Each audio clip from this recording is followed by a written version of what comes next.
Hello and welcome to your channel as a like it. Indian history की series में आज हम देखेंगे क्या थी अकबर की रिलीजियस पॉलिसी।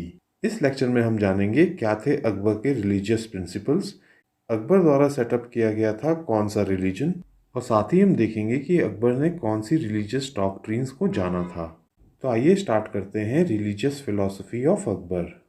इनिशियली अकबर एक कट्टर मुस्लिम था और अपने साम्राज्य के टॉप काजी अब्दुल नबी खान को अकबर बहुत रिस्पेक्ट दिया करता था। अकबर जैसे ही अडल्टहुड में पहुंचा वो लिबरल और टॉलरेंट होता चला गया। अकबर ने कई रातें भगवान के बारे में सोचते हुए गुजारी और भगवान को थैंक्स करने के लिए वो कई सुबह बहुत समय तक प्रेयर करता रहता था।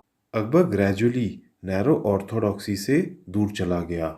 ये बात इससे भी पता चलती है कि अकबर ने जजिया और पिलग्रिमेज टैक्स को भी एबॉलिश कर दिया था। अकबर ने अपने कोर्ट में भी कुछ टैलेंटेड लोगों को रखा था जिनके लिबरल आइडियाज़ थे। इसमें सबसे नोटेबल थे अबुल फजल और उसका भाई फैजी। दूसरे महान टैलेंटेड लोगों में शुमार थे महेश दास जो कि एक ब्राह्मण थे और जिन्हें टाइटल दिया गया था राजा बीरबल का। आइए अब जानते हैं इबादत खाना के बारे में। 1575 में अकबर ने कंस्ट्रक्ट कराया था इबादत खाना जो कि एक हॉल ऑफ प्रेयर था। ये इबादत खाना बनाया गया था in the new capital of Fatehpur Sikri. इस इबादत खाना में इनवाइट किया गया था थियोलॉजियंस, मिस्टिक्स, कोर्टियर्स, नोबल्स, जिनसे अकबर डिटेल में डिस्कस करता था about the religion and the spiritual matters. Initially in proceeding में सिर्फ मुस्लिम्स को ही इनवाइट किया गया और इन मुस्लिम मुल्लास की शाउटिंग्स और एब्यूसेस को सुनकर अकबर काफ़ी निराश हो गया। इसके बाद ही अकबर ने सभी फेथ और रिलीजन्स के लोगों को इनवाइट किया जिसमें इंक्लूडेड थे क्रिश्चियंस, ज़ोरेस्ट्रियंस, हिंदू, जैनीज एंड इवन एथीस्ट्स।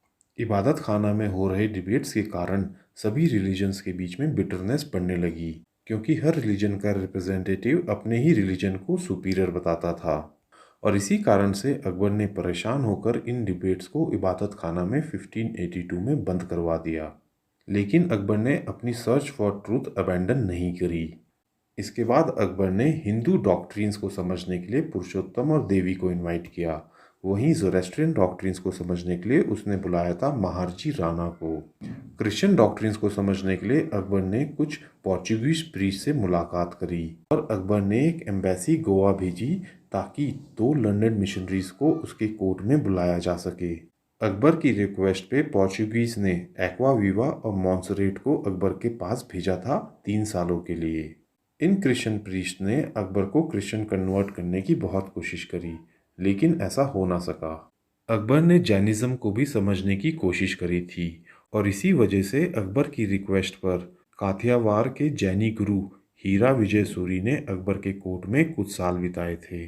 इन सभी रिलीजियस लीडर्स से कांटेक्ट होने के बाद और इनकी बातों को सुनने और समझने के बाद अकबर को ये पता चला कि सारे रिलीजन में बेशक कुछ डिफरेंसेस हों लेकिन सभी रिलीजन्स के कुछ अच्छे पॉइंट्स भी हैं और इसी वजह से अकबर को ये बिलीव हुआ कि अगर सारे रिलीजन के पॉजिटिव एस्पेक्ट्स को एम्फेसाइज किया जाए तो एक एटमॉस्फेयर ऑफ हार्मोनी क्रिएट हो सकता है जो कि पूरे साम्राज्य के लिए बेनिफिशियल होगा।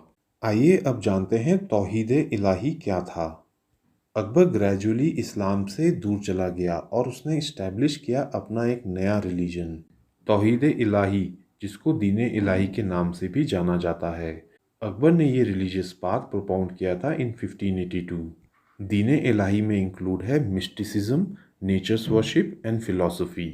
अकबर की इस रिलीजियस डॉक्ट्रिन में कोई प्रोफेट्स नहीं होते हैं और इसमें अमन और शांति को प्रमोट किया गया था। दीन इलाही में प्रोहिबिट किया गया था ह्यूमन वाइसेस जैसे प्राइड, सेंसुअलिटी, लस्ट, स्लैंडर और इसमें रिस्पेक्ट की जाती थी सेलिबेसी।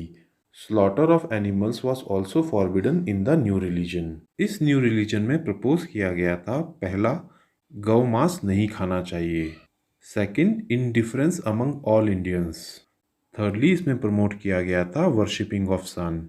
फोर्थली इसमें इनकॉर्पोरेट किया गया था सैक्रेड फायर को जो कि पारसीज से ली गई थी। और फिफ्थली दीन इलाही में एनकरेज किया गया था हवन प्रैक्टिस को ऑफ द हिंदूज। अकबर के इस रिलीजन दीन इलाही को एक्सेप्ट किया था अबुल फजल, बीरबल और फैजी ने। यहाँ पे एक बात जान लें कि अकबर ने इस रिलीजन का पार्ट बनने के लिए किसी को भी कभी फोर्स या मनी नहीं दिया था। आइए अब जानते हैं दीन इलाही या तौहीद इलाही कैसे डिक्लाइन हुआ था। अकबर की डेथ के बाद ये रिलीजन वर्चुअली डेड हो चुका था। हालांकि जहांगीर ने इस प्रैक्टिस को कुछ समय तक फॉलो किया। हालांकि अकबर का रिलीजन अकबर की डेथ के साथ ऑलमोस्ट डेड हो चुका था, लेकिन ये हिस्टोरिकली बहुत ही सिग्निफिकेंट रहा क्योंकि इसने पूरी कंट्री को यूनाइट और इंटीग्रेट कर दिया था, जैसा पहले कभी नहीं हो पाया था। तो दोस्तों, ये थी हमारी coverage regarding Akbar's religious philosophy, जो कि एग्ज़ाम के व्यू पॉइंट से काफ़ी इंपॉर्टेंट है। अगर आपको ये लेक्चर पसंद आया हो तो हमारे चैनल को लाइक एंड सब्सक्राइब करें। Thank you.